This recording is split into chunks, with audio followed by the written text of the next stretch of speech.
you what, Dave, right? Listen, I've got a lot of respect for you, Dave, and a big shout out to you, mate, for what you've done for me and that, and it doesn't need to be said, but I appreciate you, Dave, and you're a top man, and I've got a lot of time for you, mate. So if you want to promote your channel and get me and Brett on, set it up. I'll only ever do it on your channel. Set it up, I'll get on.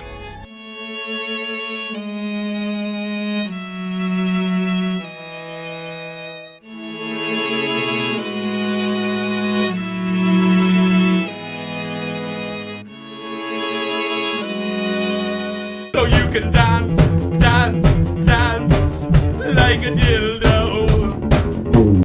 If I have to come on your farm with my mates, right, strapped to the nines, right, your little divvy, right, and terrorise every single person on that farm, including your wife, we will, you little fat, alright?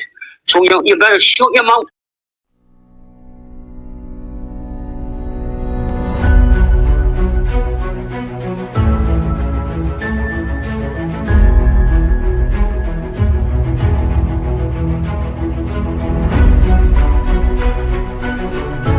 Baby's pram, the baby's car seat, so everything's got to be binned, thrown away.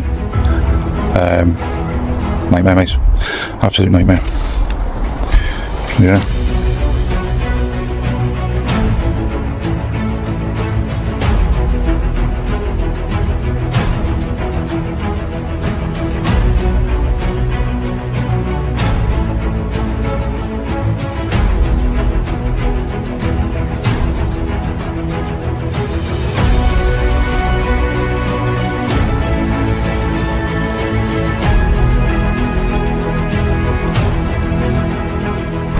Yeah, people, we've got the tannoy going. From Montrose, Scotland. Decker, we're here. We're here, Decker. We did say we were coming. We're here, you invited us. Come on, get out.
All 5,000 of them.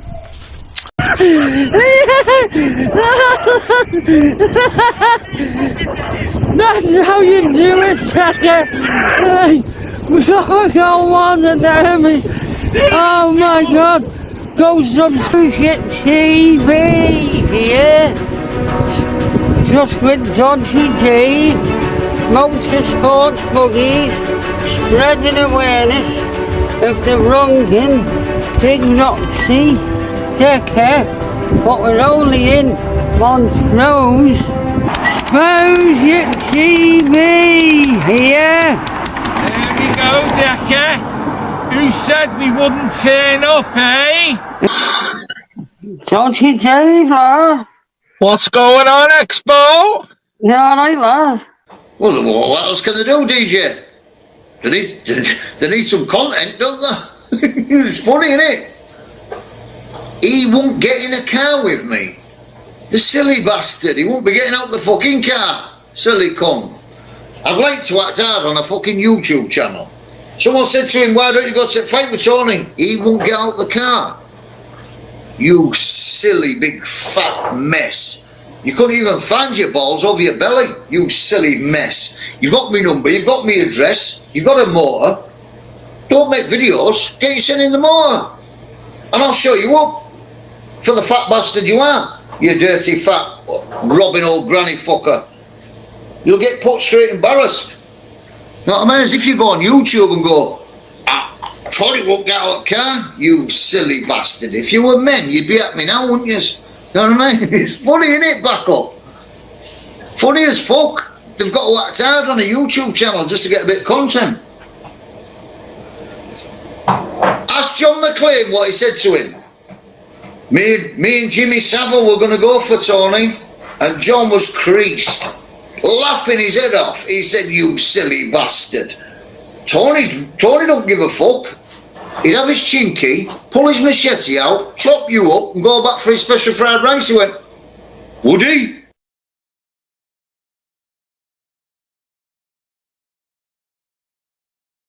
A benefit cheat who falsely accused an ex-lover of sexual assault and blackmail was given 2.5 years behind bars.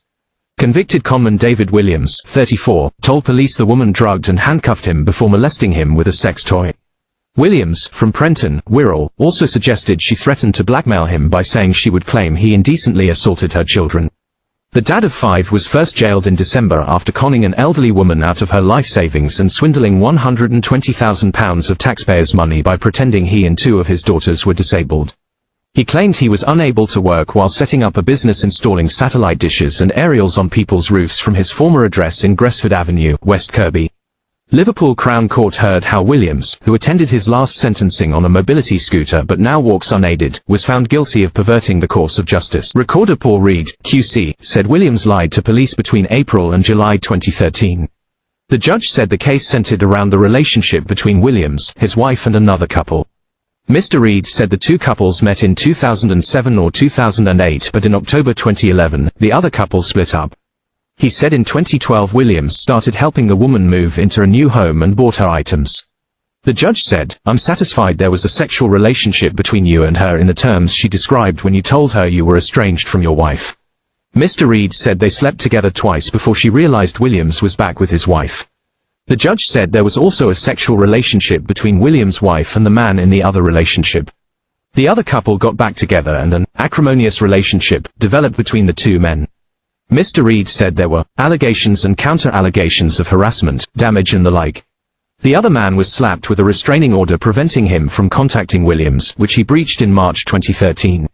By April, Williams turned against the other woman and made unpleasant phone calls to her.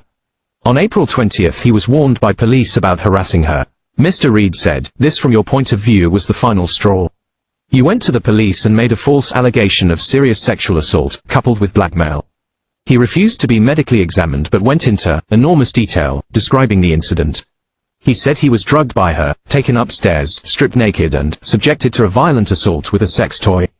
Williams claimed he still suffered from injuries sustained in the attack and also made up the blackmail allegations. Mr. Reed said, "There was not a word of truth."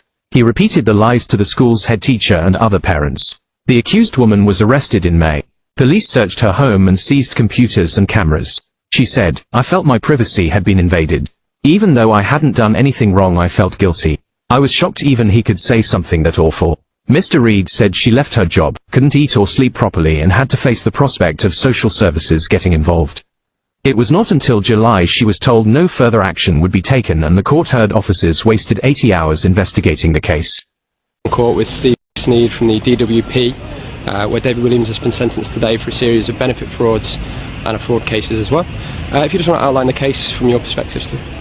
From the benefits point of view, Mr. Williams had claimed a number of disability-related benefits on the basis that he was very severely disabled, he needed to use a wheelchair, needed help with his personal needs, couldn't cook his own food, when in fact he was running his own business as a carpet cleaner and then latterly fitting satellite dishes and receivers. Clearly that was totally at odds what he told the department to claim benefit. And I think the total amount he's been convicted of today was over £120,000, and it also included claiming that his children were disabled when that was incorrect. This was a particularly distasteful aspect of this case. He did, in order to get extra money, he actually said his children were severely disabled when this wasn't the case. He was actually using his own children to get money to fund quite a lavish lifestyle. Is this one of the worst cases of this type you've come across in your...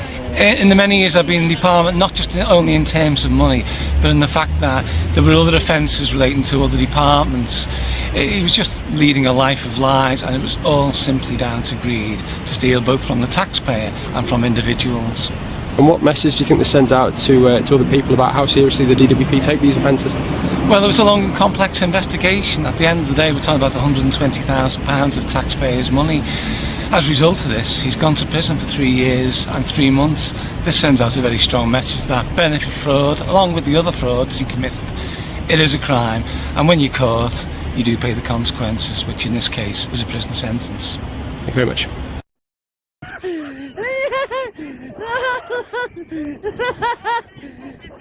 That's how you do it, Tucker.